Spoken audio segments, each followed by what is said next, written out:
여러분 이 친구가 이렇게 훌륭한 친구입니다. 그 얘기 네. 예상하고 있었다. 간증 원하시는 분은 밑에 댓글 달아주시면 네.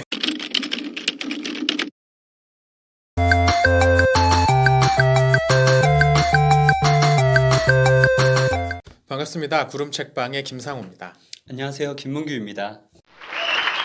오늘은 순전한 기독교 제4부 9장 대가를 계산하기라는 장을 같이 읽어보려고 합니다. 이 장의 전체적인 내용을 설명을 하자면 이 그리스도인이 된다는 것은 우리가 원하는 부분만 변화시켜 주십시오라고 하는 것이 아니고 하나님께서 우리의 그 전체를 완전히 변화시키는 때까지 멈추지 않으시는 것이다. 이런 과정이다라는 내용입니다. 저는 이 장을 읽으면서 예전 대학원 때 경험이 하나 생각났는데요.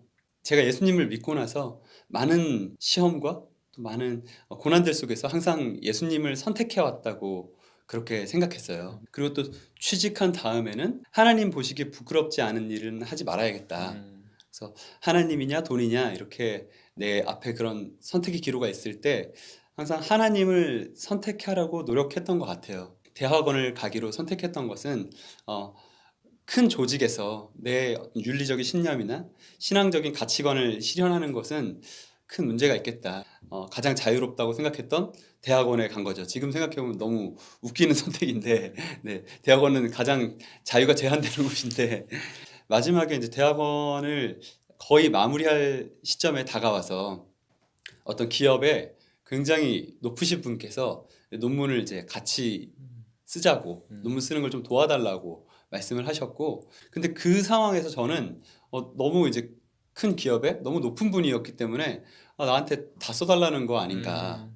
그리고 그렇게 몰아가는 것 같은 상황들이 좀 있었거든요. 결국에는 사실 그분은 정말 제 기대보다 열심히 하셨고 함께 이제 논문을 써서 정말 하나님께 너무 감사하고 그랬던 경험으로 잘 예쁘게 그건 나중에 또 얘기할 수 있는 기회가 있길 바라면서 어쨌든 근데 그런 상황으로 몰려가고 있을 때 속으로 막 하나님한테 막 소리 질렀어요. 하나님 뭐 하시는 거예요 도대체. 제가 문구야 너 나냐 돈이냐 나냐 아니면 가족이냐 나냐 아니면 다른 무언가냐라고 제가 예수를 믿고 나서 끊임없이 그것들을 물으셨다고 생각했고 저는 그 과정 가운데 하나님 저 하나님 사랑하는 거 아시잖아요. 저 하나님이에요. 몇 번을 물으셔도 저는 하나님입니다라고 내 삶으로 고백해왔다고 생각했는데 또 물으시니까 아주 화가 많이 나더라고요. 이 정도면 나도 네. 충분히 하나님께 헌신하는 것 네. 같은데 또 그러신다. 그렇게 진짜 하나님한테 하나님이라고요.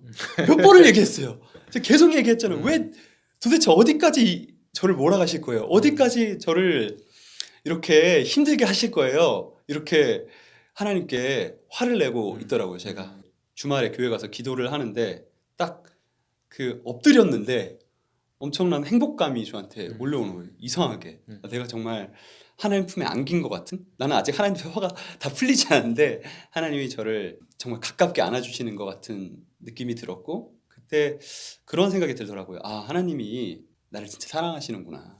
하나님이 이렇게까지 하시는 게 남들은 그냥 자기들이 보기에 좋은 거 고르는 것 같은데 나한테는 이렇게 자꾸 내가 아무것도 못 챙기게, 내가 하나도 내가 원하는 거는 못 가져가게 막 이렇게 몰아붙이시는 게 결국에는 하나님이 내 전부를 그분으로 채우고 싶어 하시는구나. 그런 생각이 드니까 큰 감격이 있었고 그 일은 또 그 일대로 정말 하나님 찬양할 수밖에 없는 그런 결론으로 또 이어졌고 언제든지 제가 그런 상황이 있을 때 하나님이 날 사랑하시고 하나님 나한테 그분을 더 주고 싶어 하시는구나 라고 받아들일 수 있게 해주신 것 같아요. 여러분 이 친구가 이렇게 훌륭한 친구입니다. 그 얘기 네. 예상하고 있었다. 간증 원하시는 분은 밑에 댓글 달아주시면 네, 교회 청소년 수련회 같은 데 가서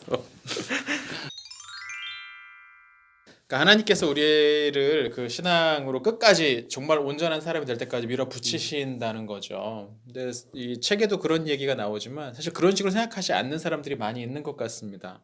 나는 성자가 되고 싶은 게 아니고 그냥 조금 바른 그리스도인으로 살고 싶은 거야. 난 그렇게까지는 되고 싶지 않아. 라는 식으로 이야기하는 사람들이 꽤 있는 거죠. 제가 예수님 믿고 나서 교회 다니기 시작했을 때 한동안은 이제 집에다가 비밀로 하고 다녔거든요. 저희 집은 아주 독실한 겉으로만 보기에 그랬을지도 모르는 독실한 불교 집안이었기 때문에 교회 가는 걸 비밀로 하고 다녔어요. 근데 예수님을 믿고 교회 다니면서 제가 아침 일찍 일어나서 새벽 기도를 간다든지 술을 안 마신다든지 이런 것들을 보시면서 조금 이제 어른들의 태도가 바뀌었어요. 그래, 가는 건 좋지만 너무 심하게 믿지 마라. 너무 예수 하면 안 된다. 이런 얘기를 엄청 들었거든요. 저희 가족들뿐만 아니라 그냥 교회 다니는 분들도 그렇게 얘기하더라고요. 맞아요. 적당한 수준으로 신앙생활하면 되는 거다. 뭐 사회생활 그렇게 하면 안 된다. 뭐 그런 식의 얘기들도 있었죠. 자기 스스로도 나는 예수님을 좀 어느 정도 너무 광신도 아닌 것처럼 적당히 믿어야지라고 다짐을 하고 시작하고, 주변에서도 너무 그렇게 과도하게 하면 안 된다. 너무 예수 하면 안 된다. 이런 얘기들을 들으니까 왜 그러는 거죠, 도대체? 이유는 뭐 여러 가지가 있겠지만 뭐 저는 일단 기본적으로 교회에서 가르치는 내용에 좀 문제가 있는 게 아닌가라는 생각이 좀 듭니다. 일단 이제 우리가 흔히 많이들 하는 이제 전도지 같은 거 생각해 보면 거기 뭐라고 써 있습니까? 하나님이 당신을 사랑하십니다. 당신을 향한 놀라운 계획을 가지고 계십니다. 그런데 이 하나님의 놀라운 복을 당신이 받을 수가 없어. 왜? 죄를 지었기 때문에. 예수를 믿으면 이 죄가 우리에게 일으킨 이 문제가 해결되고 하나님 주신 복을 받을 수 있습니다. 에서 끝나요. 예. 그러니까 이제 교회 잘 다니시고 기도하시고 성경도 열심히 읽고 뭐 이런 식의 정도의 이야기들만 나오고 있다는 거죠. 실질적으로 교회의 어떤 양육 프로그램을 봐도 그럼 그리스도인은 뭘 해야 되는가, 어떻게 살아야 되는가에 대한 얘기에서 일단 예배 정기적으로 출석하십시오, 성경 꾸준히 읽으십시오, 기도하십시오, 이런 얘기가 전부입니다. 물론 그것들은 매우 중요한 일입니다. 그리스도인 설교에 매우 중요한 일인데 어떤 우리의 전적인 변화, 내어드림 이런 차원의 이야기는 잘 안 되는 것 같아요. 그러다 보니까 신앙생활에 있어서 앞에 나왔던 것처럼 그냥 내 일부만 거기 담그고 있으면 난 충분히 하고 있는 거지라는 생각이 퍼지게 된 건 아닌가, 뭐 그런 생각이 듭니다. 그렇죠. 분명히 이제 기독교의 전부라고 할 수 있는 그 믿는 사람의 전적인 헌신, 그냥 완전히 어떤 일부만 바꾸는 게 아니라 삶 전체가, 그리고 존재 자체가 바뀌는 그런 경험들이 기독교의 핵심인데도 불구하고 우리가 지불해야 할 그 전적인 헌신, 그 대가에 대해서는 굉장히 할인을 많이 해주는 느낌이에요. 네, DC. 네, 저도 분명히 우리 교회에 교육에 문제가 있다. 그 진정한 가치보다 훨씬 더 조금 이야기하고 있는 것은 아닌가라는 생각이 드는데, 그럼에도 불구하고 이것이 가르치는 사람들만의 문제인가, 거기에는 동의할 수 없을 것 같습니다. 왜냐하면 이것도 이제 대학원 때 경험이 또 하나 생각나는데, 저희 대학원을 갈 때 저희 학교를 가겠다고 생각했던 거는 이제 존경하는 교수님이 한 분 거기 계셨었어요. 이제 지금은 이제 정치인으로서 삶을 살고 계신 안철수 교수님이신데, 안철수 교수님 그때는 정말 존경했거든요. 존경했고 교수님께서 수업도 너무 잘하셨고 매 수업마다 배우는 게 굉장히 많았어요. 감동적인 수업들. 근데 교수님께서 수업 시간에 많이 하셨던 이야기가, 그리고 제가 정말 격하게 동의했던 이야기가, 사업의 목적은 돈이 아니다.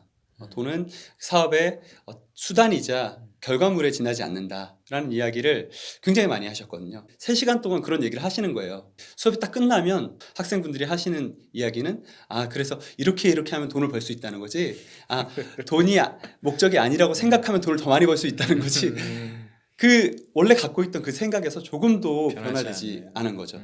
교회에서도 마찬가지인 것 같아요. 교회에 오신 분들이 목적이 예수님이 아니라 진리가 아니라 참 사랑이 아니라 다른 무언가라면 아무리 목사님께서 훌륭한 이야기를 10번 100번 반복하더라도 계속 자기 방식대로 해석하게 되는 거죠. 그렇죠. 설교 기억 잘 못하니까. 근데 이렇게 우리가 전적인 변화, 온전한 변화 이런 것을 강조하다 보면 조금 오해할 수 있는 게 뭐냐면, 그럼 여전히 우리에게 나타나는 변화되지 못한 모습들 이런 것들을 보면서 나는 실패했나 보다, 하나님이 나는 아닌가 보다, 뭐 이런 식으로 생각할 수 있다는 점이죠. 루이스도 이 부분을 지적을 합니다. 근데 결코 그렇지 않다는 겁니다. 주님께서는 우리의 그런 실수나 잦은 실패를 얼마든지 용납해 주시고 다시 세워주시는 분이라는 거죠. 이 책에서 좋은 인용문이 하나 나오는데, 주님을 기쁘시게 하는 것은 쉽지만 만족시키는 것은 어렵다라는 이야기를 하고 있어요. 그러니까 주님이 원하시는 수준의 완전함, 온전함에 도달하는 것은 거의 불가능에 가까울 정도로 어렵겠지만, 주님을 기쁘시게 하는 것은 온전함에 도달하기 위해서 시작하는 작은 도전들, 작은 노력들, 그냥 오늘 한번 말씀을 펴볼까? 아니면 기도라도 한번 해볼까? 이런 작은 시작들이 주님을 마치 춤추는 것처럼 기쁘게 한다고 이야기하고 있는 거죠.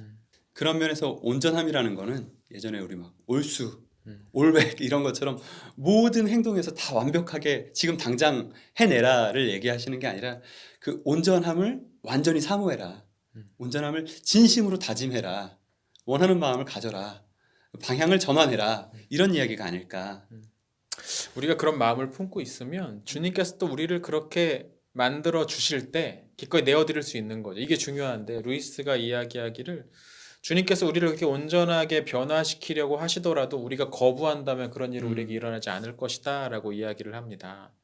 실제로 주님께서 우리를 온전한 사람으로 만들기 위해서 여러 가지 작업들을 하시죠.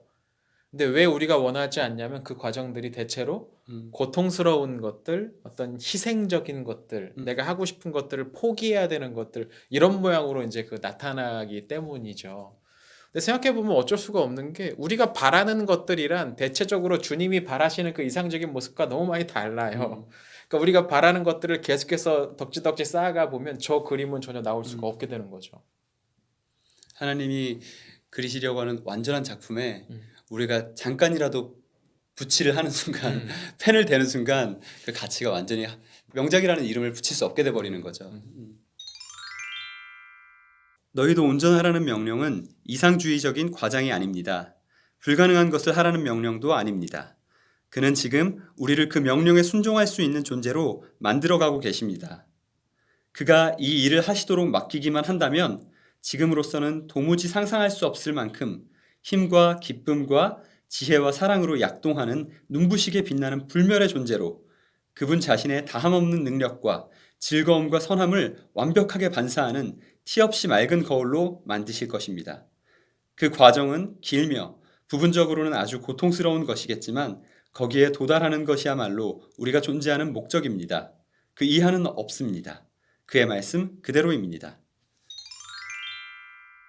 오늘은 이렇게 순전한 기독교 제4부 9장 대가를 계산하기라는 장을 같이 읽어봤습니다. 그리스도인이 되기 위해서 우리가 무엇을 해야 되는가 그것을 계산할 필요가 있는데 그렇지 못하는 경우들이 참 많은 것 같아요. 이 장을 한번 읽어보시면서 그 부분에 대해서 생각해 보시면 좋을 것 같습니다. 그럼 다음 시간에 우리 제10장으로 다시 찾아오도록 하겠습니다. 구독과 좋아요 많이 눌러주세요.